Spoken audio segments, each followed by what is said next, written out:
Good morning, good afternoon, good evening.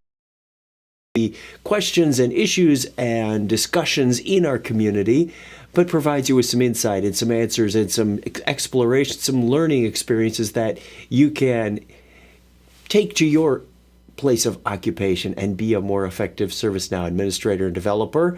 I do this show live every weekday, at least every weekday that I can, at 1 p.m. UTC. You get to do the difference from your time zone to there, because UTC doesn't change and my Phoenix, Arizona time zone doesn't change. But soon everybody will be flipping their clocks around like crazy people and doing that fallback thing. Or, I suppose in the Southern Hemisphere, you're changing them forward, I think. I don't know, I'll find out when I get to Australia in a few weeks. It'll be interesting. Good morning, Carolyn. Carolyn, first one to check in. If you are watching this live, as I mentioned, 1 p.m. UTC, you can watch us live on YouTube at the URL below.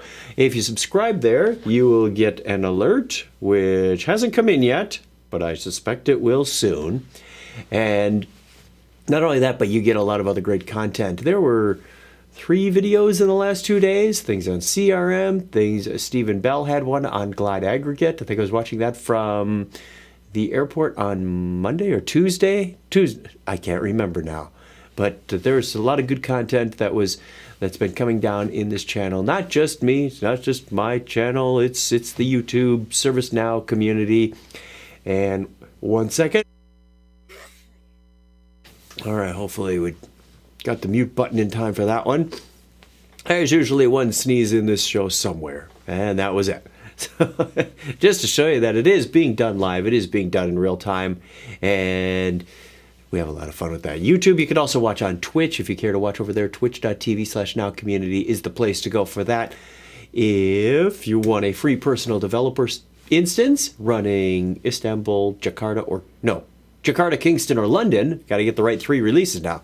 London is now available. You can do that over at developer.servicenow.com. All the scripting APIs are there. All of the learning paths are there to get you up and be a very effective developer. You'll understand what we've got here. If you've got questions, you can always go there. A lot of good stuff that you can check out over at developer.servicenow.com, including meetups, which I happen to have a few of them documented here, that upcoming meetups in your area. If there aren't any in your area, reach out to us. Let us know that, hey, I'd like to start a meetup. Good morning, Steve. Good to see you online again. And we'll give everybody else a chance to gather up. Still not seeing the alert, so we'll continue with the pre-roll. Developer.servicenow.com. Let me get that thing out of the way so you can actually see the portal. There we go. Meetup.com. I apologize for that. A little bit distracted. Wasn't following the sequence of keys quite well. The webinar for Integration Hub is coming up on Tuesday, September 25th. Let's not jump ahead too much. September 25th, Craig Stepp will be covering Integration Hub and custom spokes, creating some of that stuff. If you watched this in the last week, this series, you'll have noted that I've done a couple of actions, and that will give you a good introduction on how to do that. We have gone through our practice, make sure everybody can do the screen sharing and make sure the demos go right. I'll be doing it. One of the things we added to TechNow, about a year and a half ago, is a series of quick tips, just a neat little trick. Just a short 5 minutes or less on a specific topic about the platform. Things about the platform that not everybody may know. If you're new to the platform or if you're experienced, you go, hey, I never knew that. And I thought we'd throw that in because there were a lot of things that were coming up and people saying, where did you learn that? How did you know that? How they didn't cover that in sysadmin training or scripting training or whatever it is. And some of them are documented and some are just these weird quirks that we discover along the way and say, that would make a good quick tip. Sometimes I show them to you in here, but TechNow also has them. You can register for that webinar over there. If you want a full listing of all the episodes, they're available on the community at bit.ly/ServiceNow-TechNow. So look for you there. Hooray. Steve says, just got it confirmed. I got okay for London. It's upgrade time. Best of luck to you. Let us know how that goes. There's a lot of great stuff in the London release. And you're now current. So that is a good feeling because you're not behind. London Patch 1 is available. That's often a trigger point for a lot of people to say, okay, we got the initial release out of the way. We got the early access bugs fixed. We've got some good feedback. Let's take a serious look at this. Software being software, we're probably going to have more patches. We wouldn't be a good software company if we didn't keep on top of findings and enhancements and all that good stuff. So I'm a little off topic as far as the webinar goes. Go over to the webinar link and search there. Any code that I write today will be placed in a GitHub folder, so you can visit the URL there. It will also be available on the show notes in the community. I do post this video back to the community with the links to the article. That's my latest and greatest innovation, is I include the links. I think I started that about a week ago. Links to the articles that are discussed. Here's one from last Friday. You can see not all the topics, however. Some just come up randomly through the chat, or I'll start discussing them and say, hey, you know what I want to cover today? Not available as a link to a specific article that we're talking about. But if you want to see the thread or contribute to that, say, okay, Chuck talked about this, I can help move that discussion along. You can find the video and go to the link to that article directly through there. So a lot of good stuff that way. I also cross-post this or socialize this on LinkedIn, which has a link back to the community article. Some of you may have seen that. Thank you very much for the likes and the comments on that stuff as well. The other thing that I made yesterday was a parser. So as I go through the show and collect this information, I gather it up in my Google Doc and have links here. Now, Craig Stepp, friend of mine, longtime podcast co-host, showed me a Google plugin to help manage this even easier. I love it when I come up with a challenge or a problem and somebody already has an answer there, and then sometimes I have to build out a little solution. So let me give you a little backstory before we get into the community stuff of what happens when we do this. So let's say, for example, I go into this thread and I say, you know, I helped out on that. Or afterwards, I can go into my profile. I don't know if you knew this or not, but if you go into your community profile, your activity is recorded in here underneath activity. I participated in a couple discussions this morning. The integration with Slurm, we had that discussion yesterday. I activated an extension from the Chrome store called Create Link, and it allows me to copy the HTML off of this link. Now I should really check if it's the user profile page that just got copied or the one that I was hovered over. We're going to find out. Then when I go to Google Docs, I can post that in, and it appears to be the link back to the article. Let's find out. So that allows me to copy and paste, yay, okay, the HTML and the title in one click. Very easy to do. I go through right after I finish the broadcast, I go through and I collect up this stuff and put them in there. Then afterwards, I get an alert when YouTube is done processing. It creates a record in my instance. I have an application that is made for this to help me track this. Community live stream episode. I get that. Here's an example of, well, this isn't my post, but it's a post. Anytime something gets posted to the YouTube community channel, I get a record created in here, and now I can just dump in, watch this is the fun part, I dump in the links. I've tested this with a number of links. I wrote a parser yesterday. I just pop in the HTML. It says, do you want to keep the formatting? Yes, I want to keep the formatting.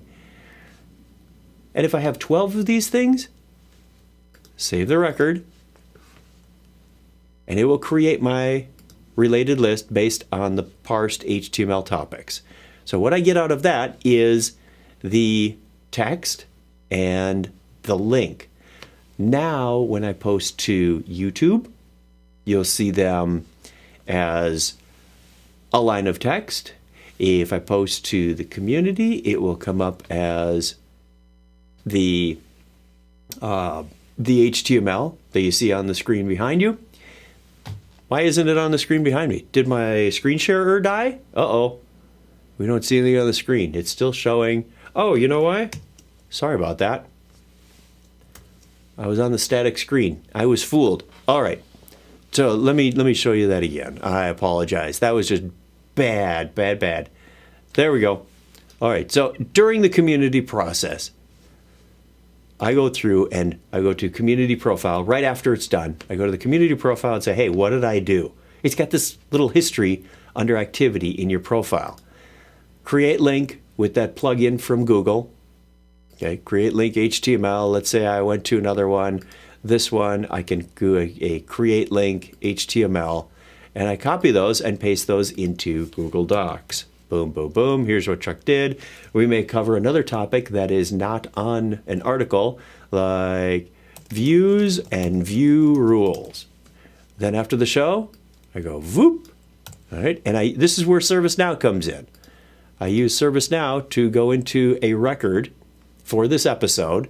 It's got a link to the YouTube article, right? It's got my topics, but my topics, I was generating those as a related list and typing in the text, typing in the link, typing in the text, typing in the link. And that got really old. This was let's delete these because these are just test articles. Delete those. And I said, I need a better way to process these links. So with this Google plugin, I can just paste them into this HTML field right from Google Docs. I've already done the collection part. Then I process them, save that so that it's in that field.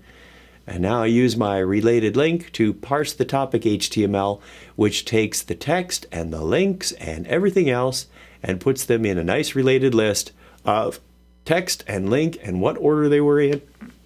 It's a wonderful thing. From here, I can generate the text that will show up in the community. So if I use my default community live stream template on this, and I use my default for LinkedIn, I'm getting there. I'm slowly automating this thing as I discover new things. I also added a Git checkbox to this. So if we have code today, it will generate a link to the repository based on the date, because I always date the folders. As that list got longer, I went into the top level Git repo and said, wow, when this gets to be 100 or 200 folders, it's going to be a lot of scrolling for somebody to find today's code. So why not link directly to today's code if we have code?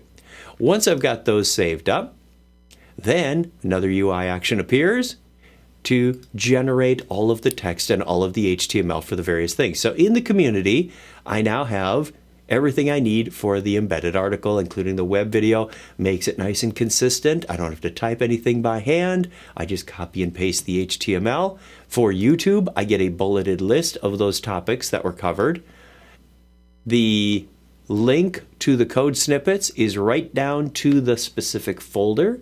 So if you click that, same kind of thing on the community. It says, hey, this is available in the GitHub repo. The links to these articles that I covered are, again, reassembled into links so that when you look at this afterwards, it's pretty cool. This is just another use of, I have a process, I have a lot of data to manage. How can ServiceNow make it easier? And then, of course, once that LinkedIn content is populated, including image, I can simply say, where'd it go? Oh, something's missing. I'm gonna have to look. For whatever reason. Oh, you know why? Because I don't have a community URL. The link in LinkedIn is going to link back to the community URL. So let's just say, for example, I put in, this is a dummy article. I'm not going to publish this to LinkedIn. It would be terribly confusing. Save that. And now it says, oh, well, now that you have someplace to link, let me help post it to LinkedIn.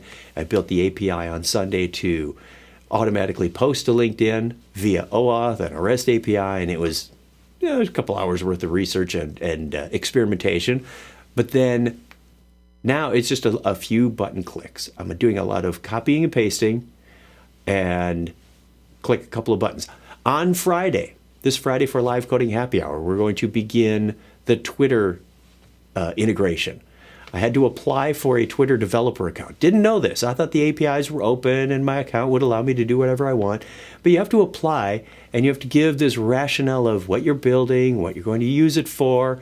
They didn't quite understand that I'm going to learn and share, and this is for a daily live feed socialization. It took 3 attempts to try and communicate that with Twitter so that they finally understood. On the last one, I said, look, if you still have any questions, here's my phone number. Call me. Email isn't going to help it at this point. If you haven't understood it to this point, we're going to get crazy. So they finally did approve that. I've got a developer account. And then it becomes the standard create an application so that it understands the OAuth and it gives you the client secret and client ID. We'll cover all of that goodness on Live Coding Happy Hour at, I don't know, Dave seemed to have moved it forward 1 hour. Maybe that was just a couple of weeks ago. But check your listings. If you go to the, I think I still have it here, the Dev Program YouTube page, youtube.com/ServiceNow Dev Program. You can find that there. And I think he's already got the listing up and running. You know what? Why don't we look? Not that. Don't do that, Chuck.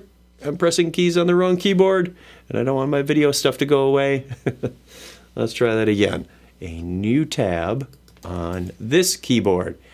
We do youtube.com/ServiceNow Dev Program. Usually post this a couple of days in advance. There it is, integrating with Twitter API, Live Coding Happy Hour 4921. There we go. So Andrew Barnes, Dave Slusher, and I will do some content.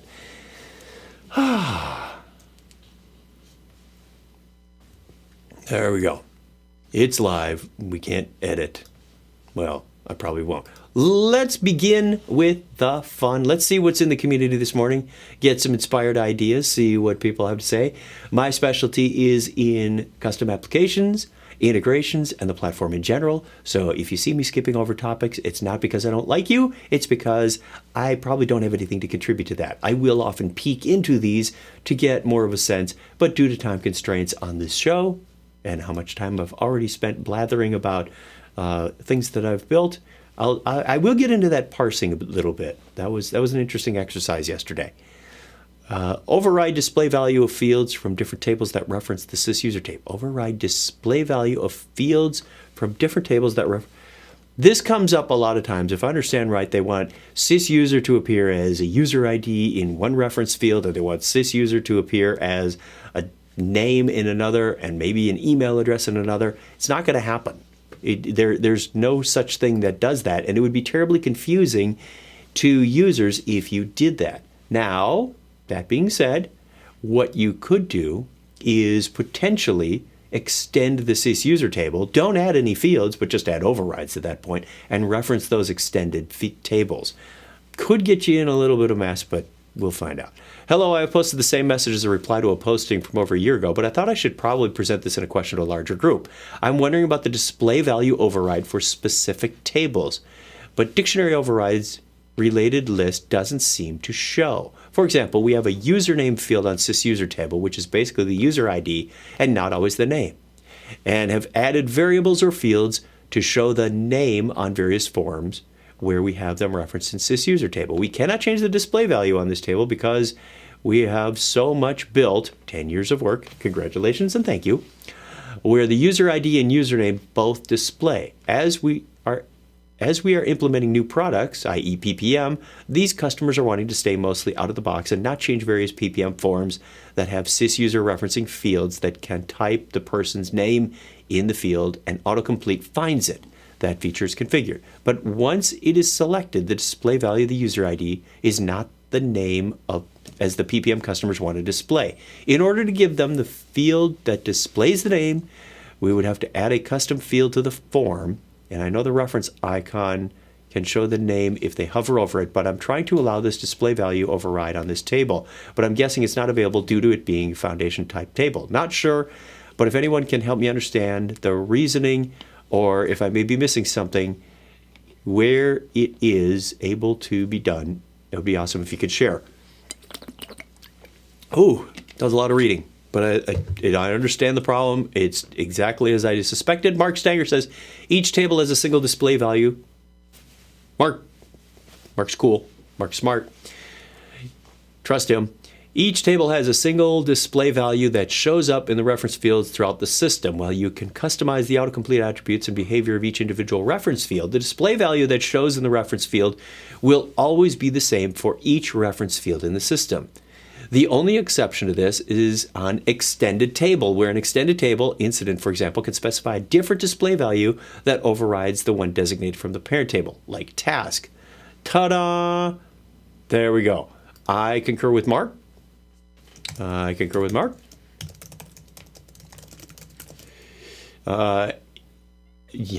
Having more than one display value per table would be terribly confusing. Consider a form with a caller displaying a user ID and the assigned to field displaying a name. They both reference the same table, but the visual indication is that it's not the same data. Okay. As Mark suggested, you could do this with table extensions. Create a sys user name table extended from sys user and use an override. Oh, come on, spell it. An override to display whatever field from that extended table. Again, I don't recommend this, since you did say you wanted to stick with out of the box as close as possible. And again, it would be confusing to the user to see the same data displayed multiple ways. Ta-da! Ding! There we are. Did it ring? Is my volume down? Volume's a little down. There it is. I didn't hear it. Maybe I was talking. Who knows? Let's go do another one, because that's why we're here. Error at the time of REST and API Explorer method. Let's do a quick refresh on this. Dun, dun, dun, dun, dun, dun, dun, dun, dun, dun, dun. How can add records to related list using a list field on the form? Well, I can help you with that. Hello, I have a list field on the form, which, like a watch list, as I add values to the list field and saves the form, a new record should be created. This record contains a reference to current record and a reference to added value. I've created a new table and created system definition relationships with field values applies to table. Table I want to show the name, queries from, I am stopped here. Now can someone help me further? Yes, you can do this with a business rule. I would do this with a business rule.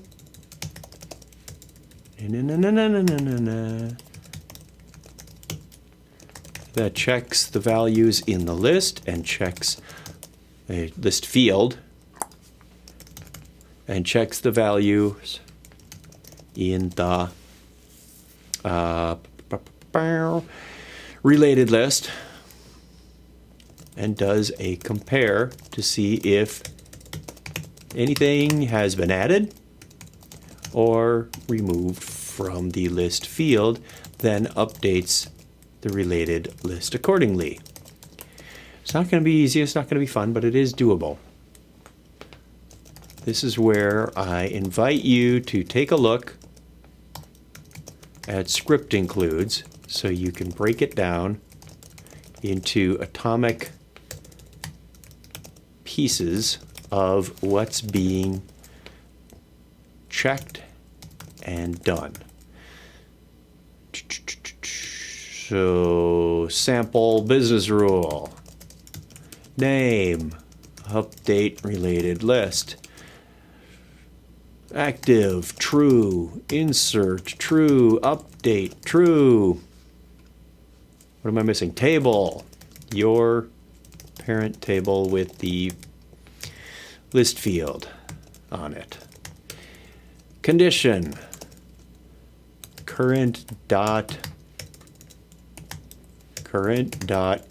your list field changes. Maybe some other condition. Script. This is high level. Let's put this in a script field here. We'll go something like this. I'm probably not going to put this into the Git repo because it's a very pseudocode-ish. Okay, let's do the onExecute thing first. Thank you, macros. And let's do get the contents, get contents, get current contents of list field. Wasn't there a way to do an array diff using array utils? Let's go to the developer site. There is a script include. That's not the developer site. This is the developer site. And array util. We have a script include called array util, which allows you to, there's an API here. Why is the API sometimes first and sometimes not? That bothers me. Okay. Array util can get you, I don't know if it can get you the difference or not. Concat contains convert diff, array A and array B. There we go. That's what I want. So let's get the contents into an array. It's be, what am I after? Var current list equals new. No, how about, wow. Current dot your list field dot split on comma, because a list field is a comma separated array of sysids. Very easy to do. Okay. Get old value of list field. Var old list equals previous dot, oh, guess what we forgot? When to run the business rule. When would you suggest? Let's ask the chat room. What should I put in the when field for this business rule? List field dot split. Then we can do a get the difference of the array. It's not going to tell you whether it was added or not. It's just going to tell you. That's an interesting suggestion. I'm going to have to do a little investigation, find out what arrayutil.diff does. Let's go over to my sample request here, my personal developer instance, and do a script background real quick and do something like var a equals 1, 2, 3, var b equals 1, 2, 3, 4. And do gs.info, new array util. This is not going to run in a scope, unfortunately, so I'll have to make sure that's global. Dot diff a b. Let's see what happens there. Probably missing a parenthesis or something. It returns nothing. That's not very helpful. What's it supposed to return? Diff returns an array of items in the array A that were not found in either B or C. Who's B and C? Finds the difference between two or more arrays. That didn't work. Array A, B, C, C, D, E, arrayutil.diff. You know what? Let's just do this. See if this still works. Sometimes the sample code doesn't work. And sometimes it does. Okay, so A and B are not found in there, which means they were taken out. A, B, C, D. It doesn't say anything about E. You're going to have to do a little more math on this one. Yeah, this isn't going to be as easy as it looked. Okay. Your script include to determine what was added, subtracted from the array. Okay. Yeah, no, this would be an after business rule, Steve. The reason it's after is because we're eventually going to create records in a related list or remove records from a related list. So we'd want that to happen after the current record is updated. Yes, we're referencing the current object, but only to find out what the difference is between the two. So once you have that, once you have a list of call script include function to add, remove related records. I know it's not a whole lot of code, but you could easily do this. Get the when in here. When, after. Then it becomes an exercise in checking the array, find out what's been added, what's been subtracted. You could return that as a single array. You could do two different functions. You could do whatever you want. Just make it simple of here's array A, here's array B, what was added? Here's array A, here's array B, what was subtracted? And then you can update the records accordingly. Say, go delete these records, go insert these records, that kind of stuff. So, easy to do. I'm not sure I care for this formatting. Maybe we can update that here. Do that. And edit. I put in all the extra lines. Did I do that? No, I didn't. Wow, holy double spacing, Batman. That's terrible looking. All right, whatever. Let's move on. Next, what have we got? So that was a fun little exercise. Not sure why my array diff didn't work right off the bat. Kind of disappointed in that, but nothing unusual. It has a message in the message box. We'll look at that in just a little bit. I want to get another new issue or two in here. The entity rsquo was referenced but not declared. That sounds like an error. Hi all. I seem to have an issue pushing verbiage from an HTML field to a UI page. Basically, what I want to be able to do is copy and paste company agreements into this HTML field. And then when I click Sign Form UI action, I want to display what's in that HTML field for the UI page. I keep getting the following errors depending on what is in the HTML field. ID quo, rsquo, and this would be a... These appear to be is referenced but not declared. Oh, you know why? Because ampersand is going to give you all kinds of problems when you start doing jelly. So, it is having issues with spaces, apostrophes, and quotation marks. The point of this UI page is to be dynamic, so going into the UI page, and it gives you some jelly code, which has... Where's the actual field? He's got... requires Flash Canvas, jQuery. He's got a whole bunch of requires, which is kind of like includes. Then he's got get the field, which is the evaluate. Well, this goes on and on. Here's this form. Short answer, I'm not going to read through all that jelly code. Short answer is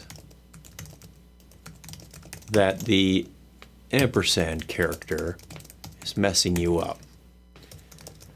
It's a special character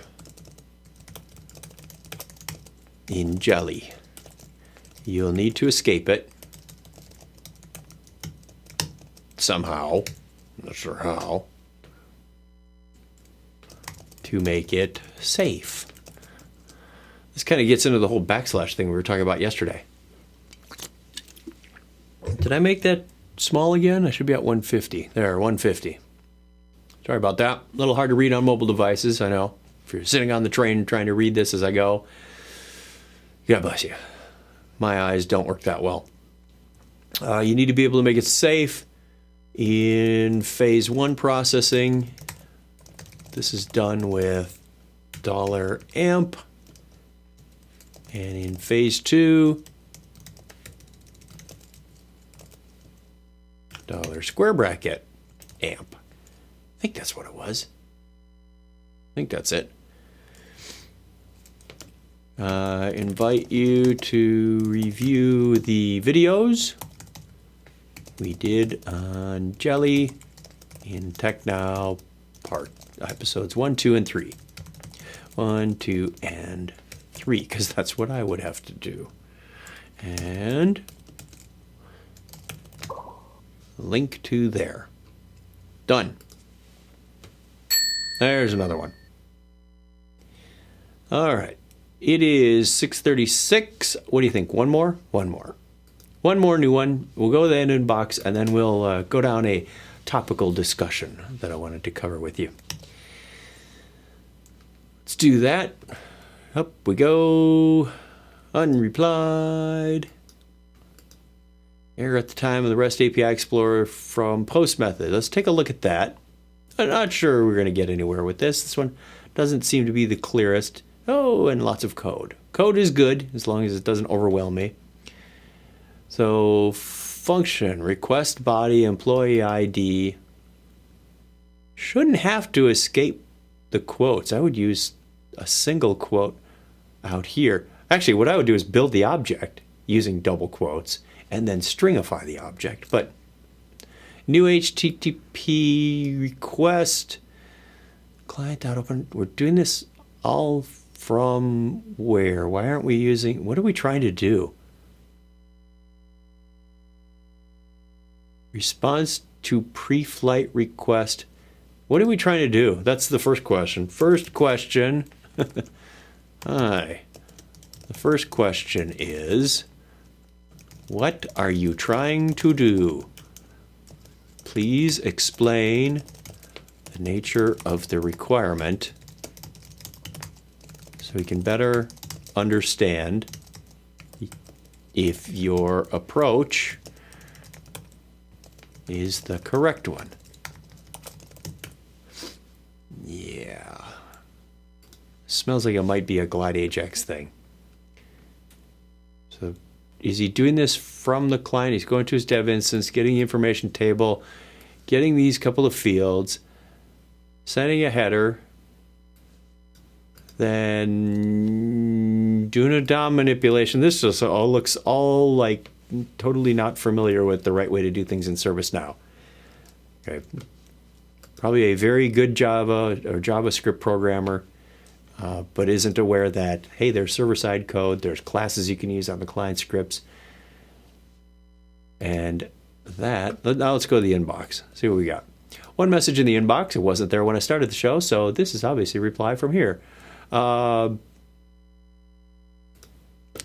Mark marked it as helpful.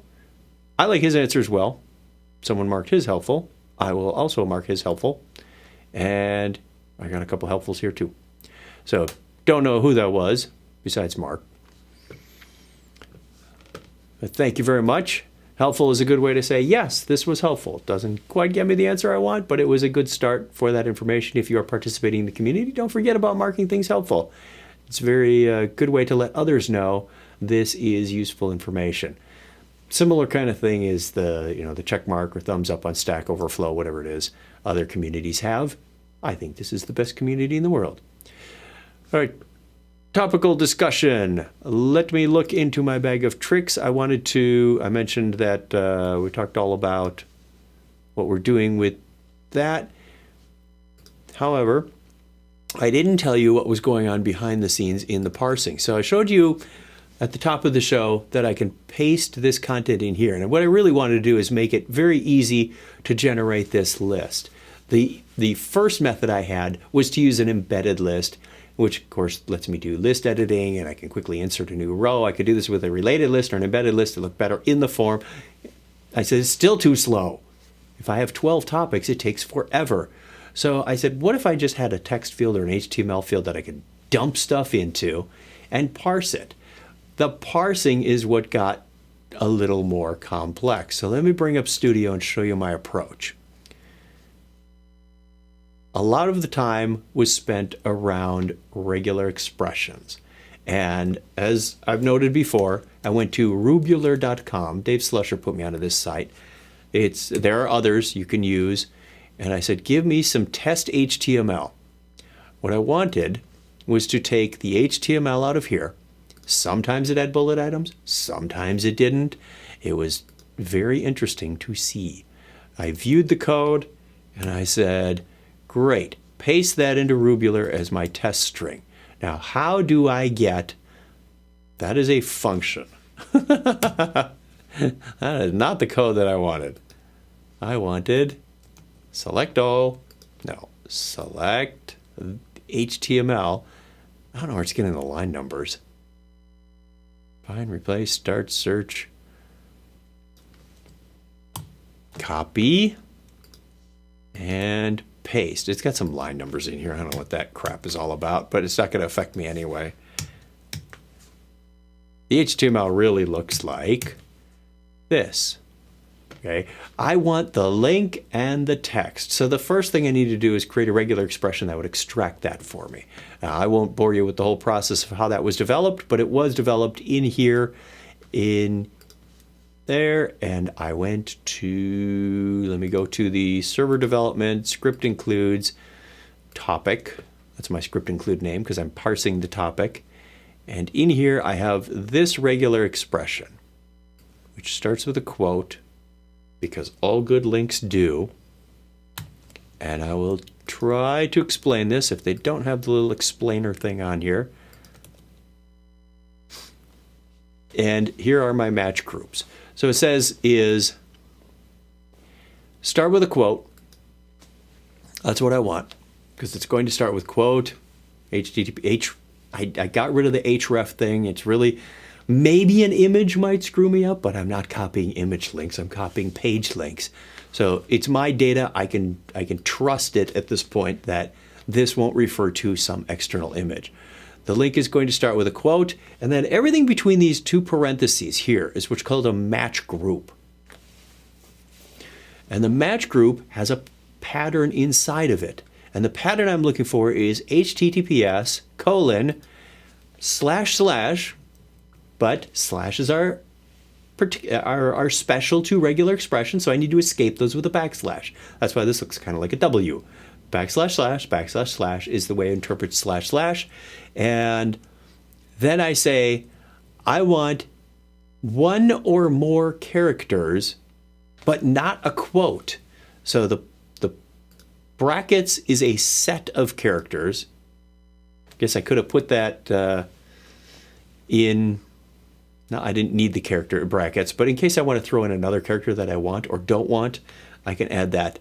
So I was trying different things. The brackets is a set of characters, a range. I can say A through Z, capital A through lowercase z. I could put this all in there and says, I'm going to look for one of these characters. And then the plus says one or more, rather than star, which is 0 or more. That wouldn't have made sense. And then the question mark quote says, take stop at the next quote you see.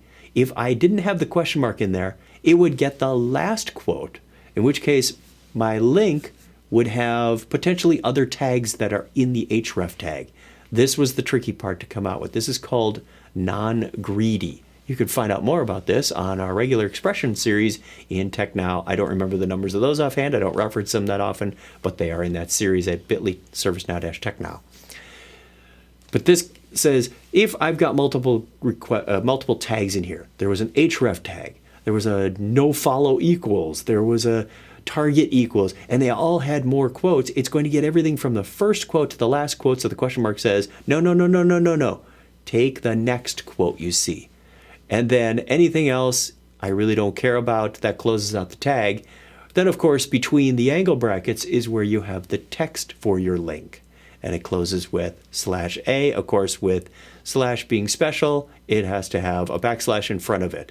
So that gets me the link. The second match group is in that second set of parentheses, and that gets me integration with Slurm and video. And hey, Chuck, what happened to the text that didn't have a link?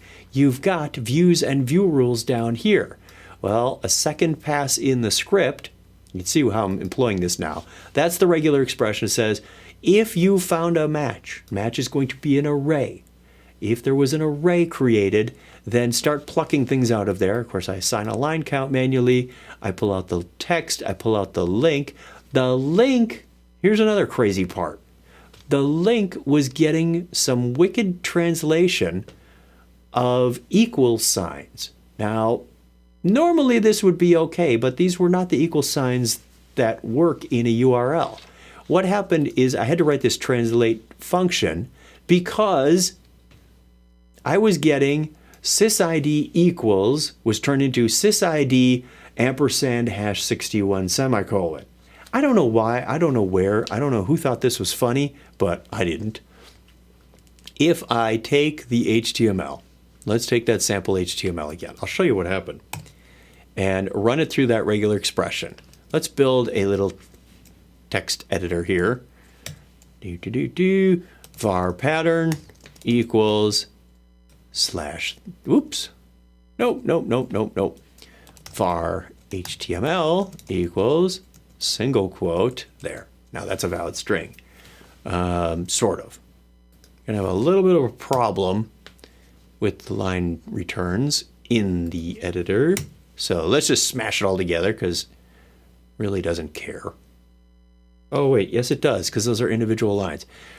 Best way to handle this is going to be like close that plus here, new line plus, put that on the end of it. This is how you fake it out so I don't have to read it from the record every time. And close that. We need a quote here. A quote here. Oops. A quote here. I'm just making my HTML variable. I want to show you what fun I ran into with parsing and how I got around it, because you may run into the same kinds of things. Once I got the regular expression figured out, there were other issues to deal with. One of which was, let's go get my pattern from here. And this tool really helped accelerate discovering how to build that pattern. Get that pattern, put it in slashes. Now you can see why slashes are a little particular in regular expressions. They're often denoted within slashes. There's my pattern. I didn't want to use quotes because it's in quotes, etc., etc. So I then did var list equals html.split on a new line. So get an array of all the lines, and then for var I equals 0, I less than list.length, I plus plus. Make a loop to go through this thing line by line. I like to do line equals list sub I, just so I can reference a line individually without having to type those square brackets every time. And if I said var match equals line dot match pattern. Let's just do this. gs.info match sub 1, and yeah, that should work. I'm just going to get the HTML out of here. Try that in scripts background. Scripts background, paste that in, run that, and I get a can I get property from 1. I need my if statement in there to make sure that I actually got a pattern, because some of these lines did not match. So let's put in if match, boom, copy that, up there. I don't know if this works in here. No, the indent thing that we have in our editor doesn't work, where you can select text and do a shift tab. Paste that in there, go back, try it again. Didn't delete the old stuff. And I get the links, but look what happens to my, of course it didn't do it. It translated the ampersand didn't do it in here.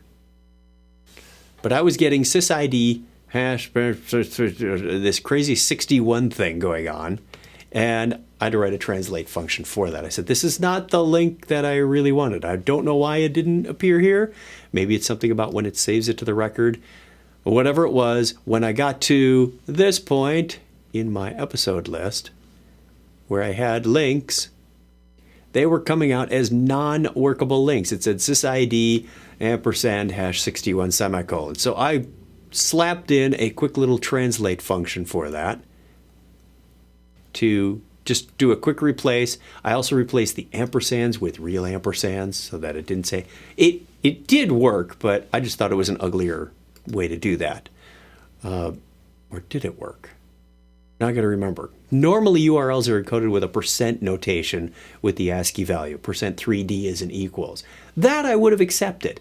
I don't know where these other characters were coming from. So I did that, and then of course once I have an array of objects with links and text and everything else. Oh, I didn't tell you the solution. If it didn't have a match, then I do one more attempt to see if this pattern, I take out the HTML and see if I got a match on that, trim it up so there's no trailing or leading spaces if you're not just using a standard JavaScript trim function, and then save that if there's anything left. So take out the HTML, take out the spaces, anything left, put it in there. Occasionally I'll end up with something strange like a note that I put in or a sub-bullet. Then I can just delete it out of the related list. But it makes this process a whole lot quicker to go through the show, take my notes, paste them in, parse them up, post them to the community, LinkedIn, YouTube, done. Again, an example of how a repetitive process, as it grows, as you discover more data, ways we can automate this. And this isn't really sophisticated stuff. Granted, the regular expression was a little kooky to try and figure out. The rest was just simple record management. Morning, Chad. Didn't see you pop in there. Easy, easy. Good stuff, good stuff. The Twitter integration we'll be developing tomorrow. I'm going to do a little research on the APIs, just to understand what does it take to post, what do I need to get my API keys. The thing I learned on Sunday when I did my LinkedIn integration was that there's really two main steps. One is when you're defining OAuth, I should say, let's back this up. Using OAuth, there's two main steps. One is to build the application entry. So if you go into OAuth, this is a little, again, off topic, but OAuth application registry, I have an application for my LinkedIn community live stream. And LinkedIn, when I registered, gives me a client ID, which is specific to this instance. I specify what my redirect URL is, and you'll get that when you create this record. They give me a client ID and a client secret. That's kind of like your login and password. Don't share that with anybody. There's a reason why this is dotted out. They also give you an authorization URL. Now, authorization is the first step in OAuth process. You need to request an authorization. Then eventually they give you a token back. This is pretty straightforward. To build this isn't that difficult. There may be some challenges. You may have to write a script. If you're using YouTube or Google, they often have something crazy that they put in that doesn't fit in the headers. There's a little bit of finesse that you need to read carefully and understand what sort of parameters and et cetera you pass back and forth. When you get that, you will then have the entity profile. Actually, I think you create this first. Now I can't remember. There's a cyclical thing in here. There's 3 different ways you can do the grant type. I usually screw this up first because I think I'm just doing one of these is if ServiceNow is the OAuth provider giving out the credentials. The other is if you're a client getting it from, say, LinkedIn. Authorization code is the common one that I use. ServiceNow is the client. LinkedIn is the provider. I just want that. That's what I choose. The second stage to this is using these credentials. So once you've got that, and you can validate that pretty quickly, credentials, then I went and created a credential entry. Now, I should be using a connection credential alias, but I only have one instance here, so it's not like I'm moving things around. Once I've got that, then I can use that OAuth entity profile here. This is effectively my credentials. So step one is go get the client ID and the client secret, the authorization URL, provide them with the redirect, get that authorization stuff set up. The second is go into the credentials and apply them. So setup, then application. Now, when you say to the REST API, what authorization are you going to use? I'll show you the outbound. Actually, I can show you this in Studio. It's right there. Outbound integrations, REST message. Post uses OAuth 2.0. The profile is my profile. There's the credentials that I'm using. And I can get the OAuth token from here. So test it, get the OAuth token. It should prompt you for your login and password. That is to say, yep, Chuck agrees that ServiceNow can talk to, just like you've seen this before, when you say, hey, I want to use my Facebook authentication to allow this third-party application to log in. They're doing OAuth, and you're approving that. Allow, deny, simple dialog pops up. You get it, and then I have my resource, which actually does the post message out there. Again, all from the API docs. What's the endpoint? What parameters do I need to specify? What header? They do have a special header that needed to pay attention to. X-li-format is JSON. I don't know why content type doesn't work for them, or the accept. Like, usually it's content type and accept. So one is outbound, one is inbound. But read your docs carefully. Then, of course, the post content goes here, and you substitute in what variables you've got. That's my LinkedIn integration summary real quick. Again, we'll be building Twitter. I expect to follow a similar model. To get the API, to get the endpoint, to get the OAuth credentials up and running, and then apply them to an outbound message similar to this. We shall see. Every implementation of REST is a little bit different. Ideally, I'll bet Andrew and Dave wouldn't have to twist my arm too hard to get this into what am I thinking? Integration hub spoke. Potentially do that in a spoke. Then I could repurpose this over and over and do a Twitter integration to other applications. That I may need to think about the architecture of that. What inputs do I need, etc. It's probably going to be just what's the message and any links that you want to put in. Brute force, I'm probably going to do it the same way I've always done. It's sort of an iterative approach to development. Oftentimes I'll start with a curl command just to make sure my authorization codes work. Can I do this without any influence from ServiceNow? Can I use the information I've got, the endpoints, the authorization, to get records created, deleted, updated, whatnot? This is the same method I used for the Todoist integration, and many other REST APIs that I use is start with a curl command and then expand out from there and keep adding little by little, so that you're not trying to build everything and wonder what happened. Is it the credentials? Is it the endpoint? Is it the headers? What didn't quite work? So that's my approach to developing REST APIs. That takes us to the end of the show. Before I forget, I want to just note down a couple of things that we did talk about. You know what? I'll scan the video later. I'll find it out. We've got lots of other things. I did, while I was on the discussion of text replacements, there is a time and place where the regular expression, you may have noticed it in here, this one just says /expression/. This one down here says /expression/G. G is your regular expression modifier to say there may be other things in this string that I want to eliminate. If you don't do the G, it's only going to get the first one. Same kind of thing down here in the translate function. I forgot the G on this expression where it was doing a replace.